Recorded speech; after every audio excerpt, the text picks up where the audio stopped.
Today is one of those odd days for the crypto market.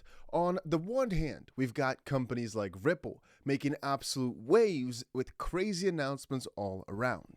Matter of fact, every single time I see people talking about Ripple or XRP recently, it's mostly because some massive new news came out or because they're just working on some greatness. Well, one of the things, I don't think this is the biggest thing they've done recently, but one of the things that just got pushed is this: Meet Ripple Mint, a unified platform for institutions to access, mint, redeem, and manage RLUSD. And obviously, a lot of people are happy about this because more and more connecting institutions means more and more adoption for XRP. But really, I kind of think the whole craziness, and mostly on a good side, really does not come from any specific altcoin, but mostly from higher up. And actually, I think there's two main things driving the crypto market right now, which, funnily enough, are not the biggest mark for price, mostly just in terms of, well, let's take a look at it. We've got the President of the United States doing some really heavy lifting, keeping the energy up when it comes to the crypto market, stating, President Trump says the US is leading China and all other countries by a lot in both AI and crypto. And then he added to that, we want to stay in front in crypto. Kind of hinting maybe on the AI front they won't be able to keep on top, but more importantly, they're pushing for this crypto stuff to continue on. And now you may respond and saying, you know what, Dusty, doesn't this all end very soon though when Trump is not president anymore? And I counter that by saying he also just said he wants to become the next president as well.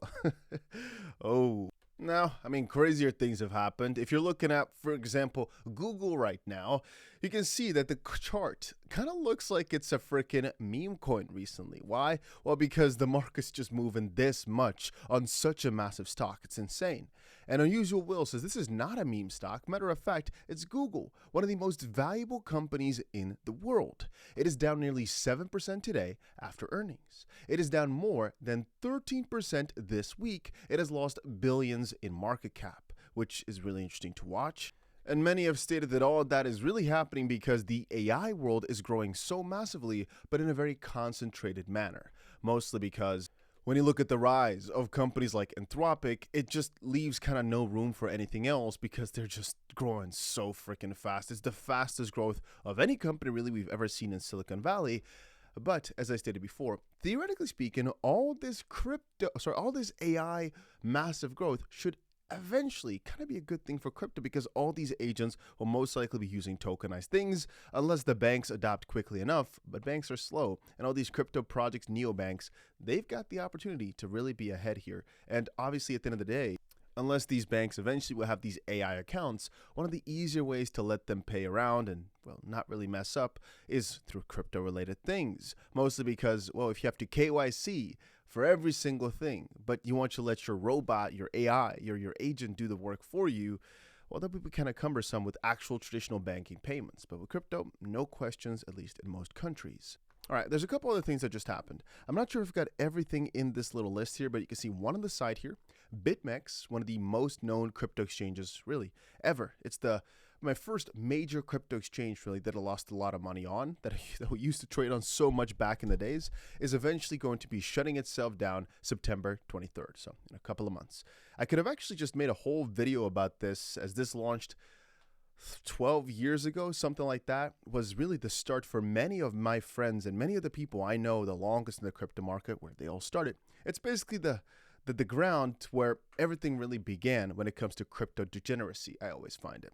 So it's kind of crazy that that project is sunsetting because, well, it just feels like there's too much history attached to it. Like the fact that this is going, a lot of people on X were saying that this should be, theoretically speaking, here's, for example, Rover, who said this could be the bottom of something pretty beautiful because every single time something collapses like Mt. Gox or Big Grail or FTX, I guess, and now BitMEX, that kind of marks as the beginning of something new and beautiful.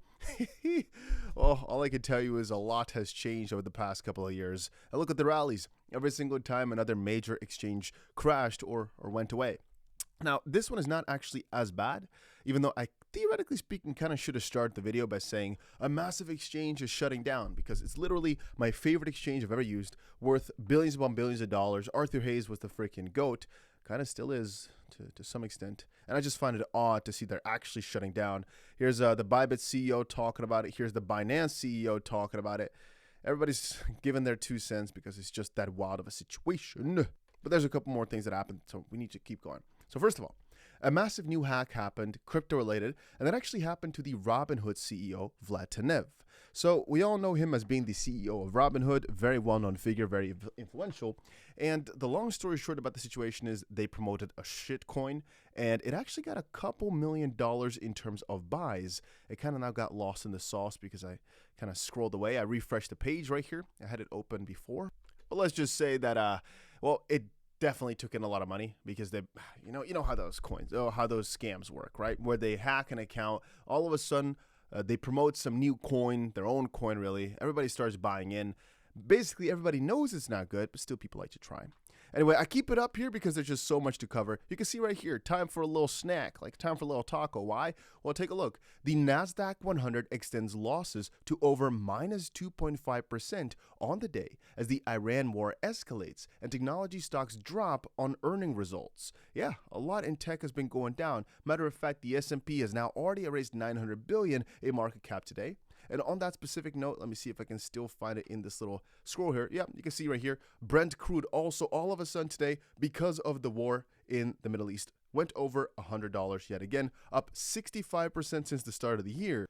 And I was also looking at some of my favorite crypto people here and what they've been posting. And one of the things I just saw as well was a little interesting graphic, an interesting video. And that was, even though he's laughing at it, he's saying my graphing calculator did this in 2004. What he's showing is, okay, somewhere in China, I'm presuming here, they've got this new device. So it's actually Shanghai in the AI conference, where you just how do you call it? Like you put something on the board. I can't even know how to. You write something on the board. I guess you put something down, and it actually automatically calculates the entire thing for you, just as you go. In this case here, you can graph automatically.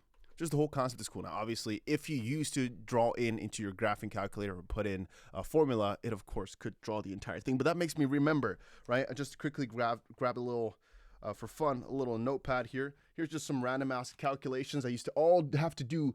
Oh, it's going to be mirrored. But I'm looking at my different screens here. Or how do you call these things? Little different notebooks of all these different things you had to just do by hand. For what? Right? Random ass freaking math, because that was necessary for some reason. And even though before all these proofs were kind of useful, I mean, I'm not even sure anymore. It's not relevant. I'm just, quickly for fun pointing out at some of this stuff. This used to be useful stuff. It used to be so like, oh, wow, I'm doing something. Now it all can be done with computers so freaking fast that it doesn't make sense anymore. I guess if you studied math in university, maybe you get my drift.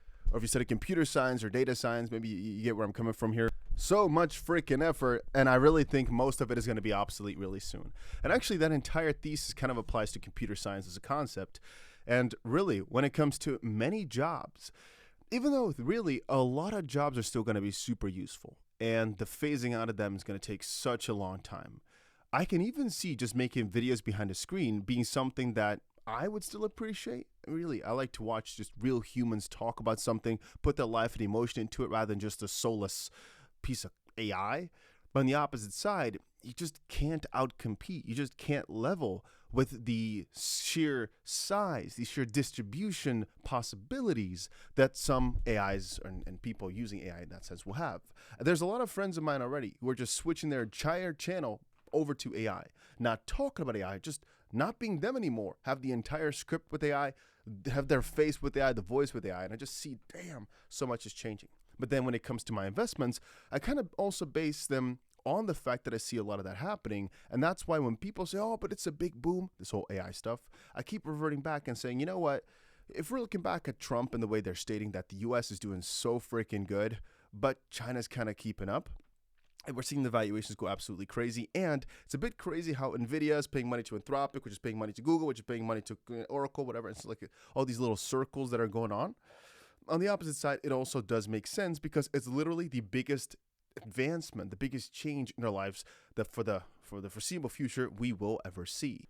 Now, of course, the real biggest change is going to be when we get full autonomy, when AI builds AI that builds AI, which we don't have fully yet. There's still a lot of human intervention, and AI is not that good at goal setting still thus far. But how long will it take? Some people say it will never happen. Some people say it's just a matter of time. All I've got to say about that is, well, one of the additional reasons I like investing so much is because if this turns out to be a bubble, hopefully you've got some cash around to buy that dip, and eventually it'll pick back up. If this turns out to not be a bubble, like kind of me personally, I kind of feel as if things will just keep going well for a while. And even if it's a bubble and it bursts for a bit, the repercussions will not be that severe because the AI as a concept still stands. Then you're reaping a lot of benefits from the gains. And if you're an all crypto person, kind of also like me, then it's just you sit on the sidelines and patiently wait for the cycle to present itself, because even though it takes time, it's awful to watch. Theoretically speaking, we're still in a very, very good spot. As I stated before, the lowest I really see this run is not that much lower than we've gone already. I really still don't believe we're going to cross that line, and the upside is ridiculous. And the timeline-wise, we've still got a couple of months where potentially we can go sideways, but really, even that is kind of coming to an end. Yeah, those are my thoughts. I'm really still very freaking bullish. I'm excited, and I just wanted to give you guys the news real quick. That's about it.